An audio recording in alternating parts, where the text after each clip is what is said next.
आज व्याकरण पढ़ने से पहले दो शब्द मोटिवेशनल बात आपके बीच रखेंगे, फिर उसके बाद आज हम सब पढ़ेंगे व्याकरण, है ना। क्या पढ़ेंगे? व्याकरण पढ़ेंगे। मोटिवेशनल दो शब्द आपके बीच।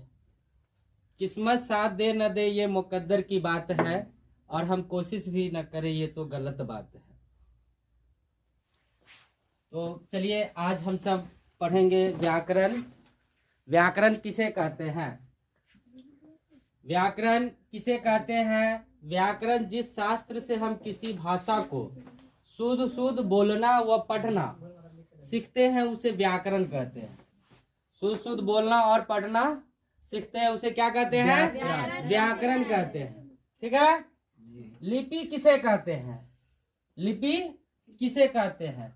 मौखिक ध्वनियों को जिन चिन्हों द्वारा, मौखिक ध्वनियों को जिन चिन्हों द्वारा हम लिखकर प्रकट करते हैं उन्हें लिपि कहते हैं, उन्हें लिपि कहते हैं।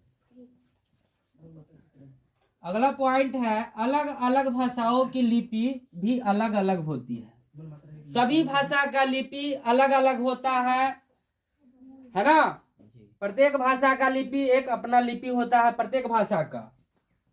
जैसे हम बात करेंगे हिंदी और संस्कृत का, तो हिंदी और संस्कृत का लिपि क्या है? तो देवनागरी है। हिंदी और संस्कृत का लिपि क्या है? देवनागरी है।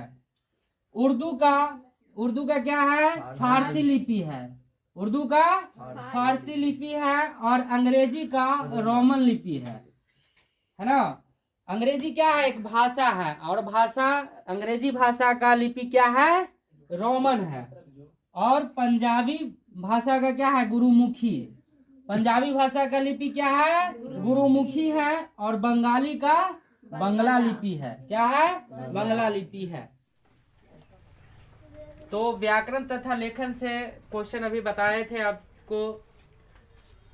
व्याकरण किसे कहते हैं, लिपि किसे कहते हैं, उसके बाद पढ़ेंगे हम सब वर्ण किसे कहते हैं।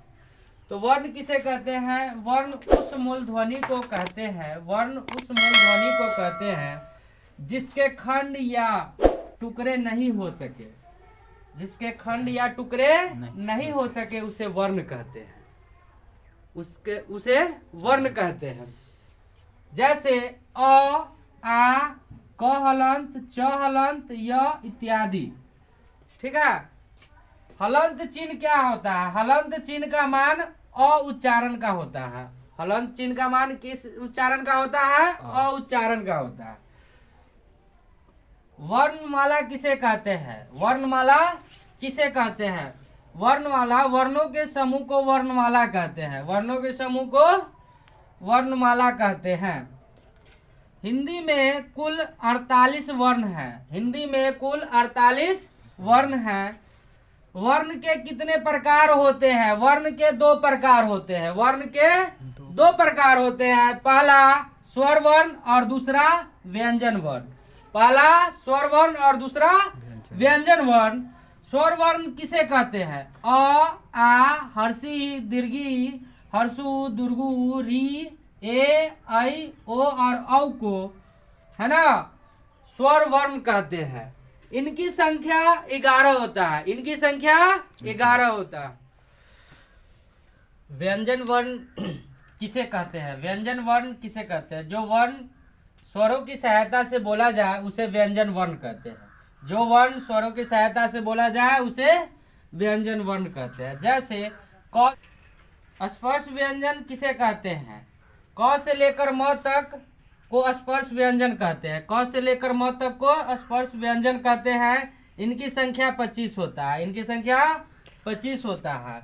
अंतःस्थ व्यंजन किसे कहते हैं? अंतःस्थ व्यंजन य, र, ल, व को अंतःस्थ व्यंजन कहते हैं। य, र, ल, व को अंतःस्थ व्यंजन कहते हैं।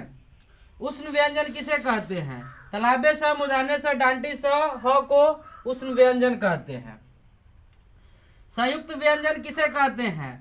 अक्ष, त्र, ज्ञ, स्र को संयुक्त व्यंजन कहते हैं। हिंदी ध्वनियों के उच्चारण स्थान समझने का आसान तरीका जैसे कि अगर हम ध्वनि का शुरुआत जो होता है वो कंठ से होता है, ध्वनि का शुरुआत जो होता है कंठ से होता है। तो देखिए ध्वनि का शुरुआत जो है कंठ से होता है, तो कंठ में क्या है, जैसे कि अगर हम क बोलते हैं तो ये क्या है, कंठ से क। उसके बाद क्या है, तालु। उसके बाद कंठ के बाद क्या आता है, तालु आता है। तो तालु से क्या आ जाएगा, च, छ, ज, झ, हर्षी दीर्घी, ये सब किससे आएगा, तो तालु से होगा। और तालु के बाद क्या होता है, मूर्धा। मूर्धा में क्या आ जाएगा, ट, ठ, ड, ढ, बड़ी न और री। ये क्या है, तो मूर्धा से होगा। किससे होगा, मूर्धा से। इसका उच्चारण स्थान क्या होगा, मूर्धा। मूर्धा के बाद क्या होता है, दंत होता है। मूर्धा के बाद होता है दंत। तो दंत से क्या होगा, देखिए यहाँ है ना, त, थ, द, ध, न और ये ल क्या है, ये दंत से। जब हम ये बोलेंगे त, थ, द, ध, न, तो ये किससे बोलाएगा, दंत से।